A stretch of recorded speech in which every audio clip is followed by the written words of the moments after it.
கண்ணியமிகும் காயிதே மில்லத் அவர்களின் பிறந்த நாளை மரியாதைக்குரிய honourable chief minister Vijay sir அவர்கள் சிறுபான்மையின் பாதுகாவலராக சிறுபான்மை மக்களுக்கு தமிழ்நாட்டிலே வரலாற்று இல்லாத அங்கீகாரம் கொடுத்த ஒரு தலைவராக எல்லோராலும் போற்றப்படக்கூடிய காயிதே மில்லத் இஸ்மாயில் சாஹிப் அவர்களுக்கு பிறந்த நாளை முன்னிட்டு இன்னைக்கு மரியாதை செலுத்தி இன்னைக்கு போயிருக்கிறாங்க.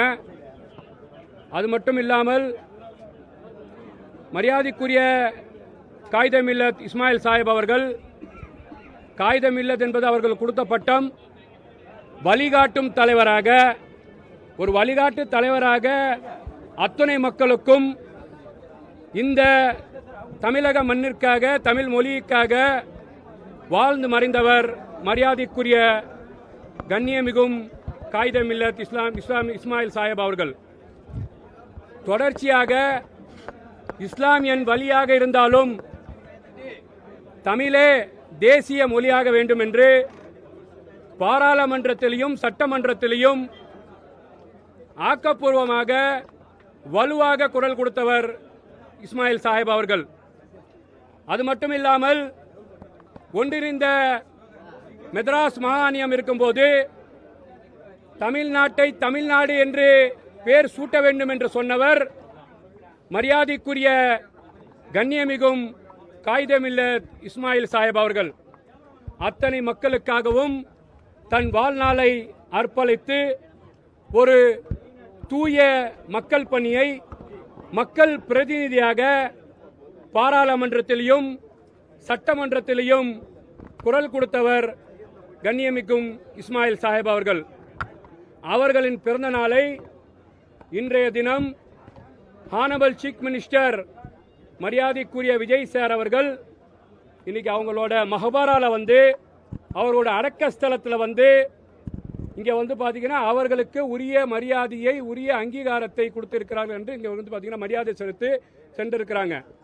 நீங்கள் வரலாற்றிலே பார்த்தீங்கன்னா சுதந்திரம் இந்தியாவுக்கு பிறகு கடந்த காலத்தில் இஸ்லாமியன் பாதுகாவலர் என்ற போலி வேஷம் போட்ட திமுகவை இன்னைக்கு தமிழ்நாட்டில் இருக்கக்கூடிய ஒட்டுமொத்த இஸ்லாமிய மக்களும் இவர்கள் கபடதாரிகள், இவர்கள் இரட்டை வேடும் போடும் நயவஞ்சகர்கள், இவர்கள் தமிழ்நாட்டுக்கு தேவையில்லை, தமிழ்நாட்டிலே செக்குலரிசமும் சோக்குலரிசமும் அங்கமாக வைத்து தமிழக அரசியல் களத்திலே இன்னைக்கு தமிழக வெற்றி கழகம் என்று உருவாக்கி 3 வருடம் காலையில் ஆட்சி திட்டத்தை வைக்கிறான்னு சொன்னால் ஒட்டுமொத்த இஸ்லாமிகளும் மரியாதைக்குரிய honourable chief minister Vijay sir அவர்களுக்கு வாக்களித்து இன்னைக்கு முதலமைச்சர் நாற்காலியை கொடுத்திருக்கிறாங்க.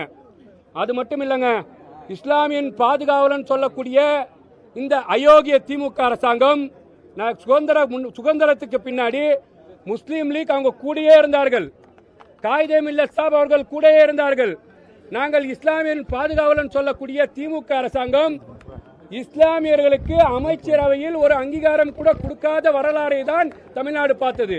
ஆனால் இன்றைய தினம் உண்மையாகவே இஸ்லாமிய மக்களின் பாதுகாவலராக அவர்கள் இருக்கக்கூடிய அமைச்சரவையில் இந்தியன் யூனியன் முஸ்லீம் லீக்கு ஒரு அமைச்சரவை கொடுத்திருக்கிறார் என்று சொன்னார். வரலாறு திரும்பி இருக்கின்றது. இஸ்லாமிய மக்களுக்கு காயிதே மில்லத் சாஹிப் என்ன அங்கீகாரம் கிடைக்க வேண்டும் என்று போராடினாரோ, எந்த முன்னேற்றம் வேண்டும் என்று போராடினாரோ, அந்த போராட்டத்தின் ஒரு பகுதியாக இன்னைக்கு மினிஸ்டர் விஜய் சார் கொடுத்திருக்கிறார். இது மட்டும் இல்லாமல் கடந்த காலத்தில் பி டீம் சி டீம்லாம் சொன்னாங்க. இன்னைக்கு திமுகவோட நிலை என்ன? திமுக இன்னைக்கு நாங்கள் பியூரா காங்கிரஸோட கூட்டணி வைத்து காங்கிரஸுக்கு அமைச்சரவையில் இடம் கொடுத்து காங்கிரஸுக்கு ராஜ்யசபாவில் இடம் கொடுத்து இன்னைக்கு நாங்கள் காங்கிரஸோட பயணிக்கிறோம். கடந்த காலத்தில் காங்கிரஸ இது சமூக நீதி இயக்கம், இவங்க பாஜகவுக்கு வாக்கு கேட்கிறாங்கன்னு முத்திரை குத்துனவங்க இன்னைக்கு இந்தியா கூட்டணியை புறக்கணித்ததுக்கு காரணம் என்ன? திமுகவோட நாடகம் என்ன? அப்போ திமுக மொத்தமாக தகப்பன் மகன் மாப்பிள்ள எதுக்காக நீங்க மைசூருக்கு படையெடுத்தீங்க? கஜினி முகமது படையெடுக்கிற மாதிரி அங்க RSS ஓட என்ன பேச்சுவார்த்தை நடந்தது? இன்னைக்கு பாஜக அமைச்சரவையில் என்ன இடம் கேட்டிருக்கிறீங்க? பாஜகவை நோக்கி எது மூவ் ஆகிட்டு போயிட்டு இருக்கிறீங்க? அப்போ முழுக்க முழுக்க தமிழ்நாட்டில் ஆர்எஸ்எஸ்ஸின் கைப்பாவையாக ஆர்எஸ்எஸ்ஸின் சித்தாந்தத்தை உள்வாங்கிய திமுக இன்னைக்கு மக்கள் மன்றத்தில் அம்பலப்பட்டு நிற்கிறோம். கடந்த காலத்தே சொன்னோம், கருணாநிதி நாணயத்தை வெளியிடுறதுக்கு கி வீரமணி இருக்கிறார். எதுக்கு நீங்க RSSல பிறந்தவரை கூட்டு வந்து வெளியிடுறீங்க? இஸ்லாமிய சிறைவாசிகளை விடுதலை செய்யணும் நீங்க சொன்னீங்க திமுக அரசாங்கம். ஆனா சுப்ரீம் கோர்ட்ல என்ன ஸ்டெண்ட் அடிக்கிறீங்க? இவர்கள் வெளியில வந்தா பாதுகாப்பு இல்லைன்னு. அப்ப திமுக அரசாங்கம் RSS சித்தாந்தத்தையும் RSS கொள்கையும் கரைச்சி குடிச்சிருக்கு. நான் கேட்கிறேன், தமிழ்நாட்டில் ஒரு ரூபா கூட கொடுக்கல. மோடி அவர்களை பார்ப்பதற்கு யாரும் போகக்கூடாதுன்னு சொல்லி இதே முதலமைச்சர் முத்துவேல் கருணாநிதி ஸ்டாலின் அவர்கள் வீடியோ போட்டாரா இல்லையா? ஆனா பாட்டிலுக்கு 10 ரூபா பிரச்சனை வந்துருச்சு, அவரோட மகனாருக்கு பிரச்சனை வந்துருச்சு, திமுக அமைச்சரவைக்கு பிரச்சனை வந்துருச்சுன்னா ஓடி போய் நிதிஷ்குமார் கூட எங்க கூட இல்லைங்க, பீகார்ல இருக்கிறாரு, ஸ்டாலின் எங்க கூட இருக்க கைப்பிடித்தவர்கள் தான் இந்த பாஜக காரர்கள். இன்னைக்கு மக்கள் உண்மையாவே வெளிப்படையாக தெரிஞ்சிருச்சு.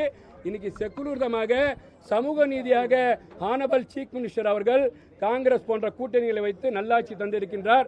இஸ்லாமிய மக்களுக்கு வரும் காலத்தில் உரிய இன்னைக்கு பாத்தீங்கன்னா மினிஸ்ட்ரி கொடுத்துருக்காங்க. என்னென்ன தேர்தல் வாக்குறுதிகள் கொடுத்தோமோ கண்டிப்பாக அது நிறைவேற்றக்கூடிய அதிகமான விஷயத்தை அவர்கள் செயல்படுத்தியிருக்கிறாங்க. இன்னைக்கு அமைச்சரவை கூடுது.